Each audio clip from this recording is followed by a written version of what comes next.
साथियों, मैं परशुराम इंगोले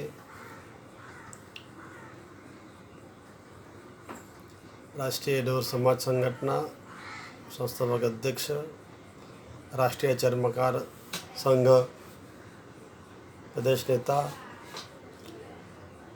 और इनकी तरफ से आज मैं गुरु नानक जी देव इनके जयंती की आप सभी को बधाई देता हूँ। और पूरे भारत में जिनका काम चल रहा है, वीर सेना, आंध्रवंशी वीर सेना महाराष्ट्र प्रदेश प्रभारी की ओर से मैं आप सभी को, भारतवासियों को गुरु नानक जी देव के जयंती के निमित्त से सभी देशवासियों को हार्दिक हार्दिक बधाई, शुभकामनाएं देता हूँ। साथियों, गुरु नानक जी देव एक विज्ञानवादी, समानतावादी, मानवतावादी सिख धर्म के संस्थापक अध्यक्ष है, संस्थापक देव है जी, जो कि इन्होंने जब ये बचपन से ही बहुत बुद्धिमान थे। ऐसा बताया जाता है कि गुरु नानक जी जब काशी में गए थे, काशी में एक ब्राह्मण विधि कर रहा था और सूरज भगवान को पानी डाल रहा था, पुष्प डाल रहा था और धूप वृत्ति कर रहा था। गुरु नानक जी देव ने उनसे पूछा कि महाराज आप क्या कर रहे हो? तो उन्होंने कहा कि मैं सूरज को निला रहा हूँ, सूरज को धूप बत्ती लगा रहा हूँ, सूरज को अक़ीदा दे रहा हूँ। वो बड़े खुश हुए और मोड़ने के बाद में उन्होंने उनका मुंह पंजाब की ओर किया और उस नदी का पानी पंजाब की ओर फेंकने लगे। तो उस ब्राह्मण ने पूछा, अरे भाई आप क्या कर रहे हो? तो उन्होंने कहा, पंजाब में बहुत खेती है, लेकिन थोड़ी पानी की कमी होने की वजह से थोड़ी दिक्कत आती है, तो मैं पानी पंजाब को पहुंचा रहा हूँ। तो उस ब्राह्मण ने कहा, अरे पंजाब में पानी कैसे जा सकता है? तो गुरु नानक जी देव ने कहा, अगर यहाँ से सूरज भगवान इतना लंबा है, वहाँ पर आपके फूल, अक़ीदा, धूप, कुमकुम, तिलक अगर पहुँच सकता है तो पंजाब तो मेरा यहाँ से बहुत नज़दीक है। कहने का मतलब यही है कि गुरु नानक जी देव बहुत ही तीक्ष्ण बुद्धि के और विज्ञानवादी थे। अंधविश्वास, पाखंडवाद, इन पर बिल्कुल विश्वास नहीं रखते थे, क्योंकि गुरु नानक जी का जो गुरु ग्रंथ साहिबा है, गुरु ग्रंथ साहिबा में गुरु रविदास महाराज के 3 अध्याय है, संत नामदेव जी के अध्याय उस पर है, संत तुकाराम जी के अध्याय, तुकाराम जी के गाथा के अध्याय उसमें है। मतलब गुरु नानक जी ने सभी संतों का मानवतावादी विचार उस गुरु ग्रंथ साहिबा में लिख के रखा है और उसी के ऊपर पूरा भारत में रहने वाले हमारे सिख भाई उसका पालन करते हैं। भाइयों, आज ही अपने देश में जो 1 साल से किसानों के लिए आंदोलन चल रहा था, वो आंदोलन का ऐलान माननीय नरेंद्र मोदी जी ने कि जो 3 काले कानून थे, वो तीनों काले कानून वापस लेने का उन्होंने फैसला कर दिया है।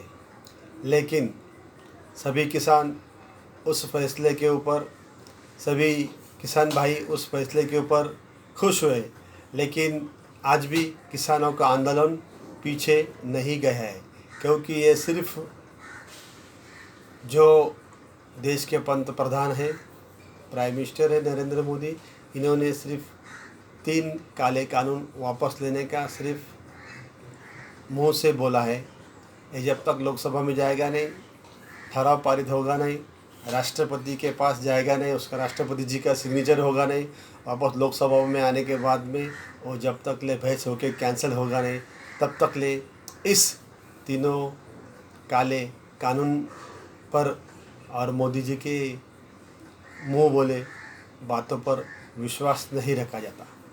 क्योंकि आज देश में सबसे किसानों के लिए सबसे बड़ी मुसीबत आज देश में आ चुकी है, और ये मुसीबत में एक साल से किसानों को बहुत ही यहाँ के केंद्र के लोगों ने बहुत तकलीफ़ दिया। उनको बॉर्डर पर रोका गया, बॉर्डर पर उनके ऊपर पानी डाला गया, अश्रुधूर डाले गए, तो किसान वहीं रोड पर एक साल तक ठंडी में, बरसात में और धूप में, मतलब पूरा एक साल किसानों ने वहाँ पर डट कर आंदोलन किया। तो ये आंदोलन सफल होने ही वाला है और हो ही गया है। तो ये सब ये भारत में हम देख रहे हैं कि ये सब प्राइवेटाइजेशन चालू है। इस देश में जो केंद्र में राज करते हैं उनकी नीतियाँ हर प्रांत में अलग अलग हो जाती हैं। इन्होंने इस काले कानून के वापस क्यों लिया?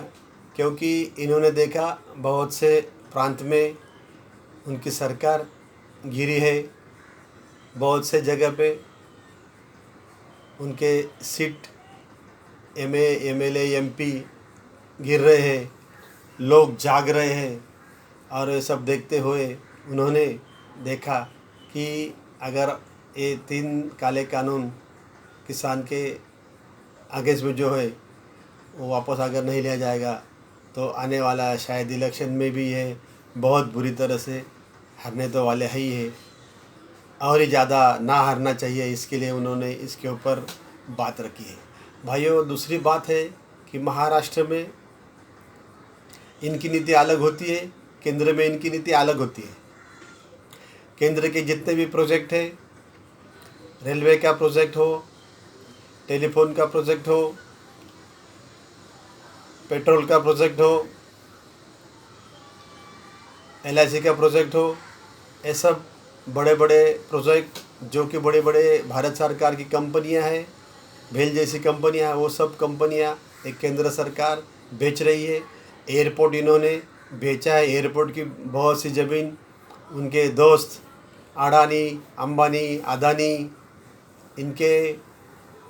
इनको दी जा रही है।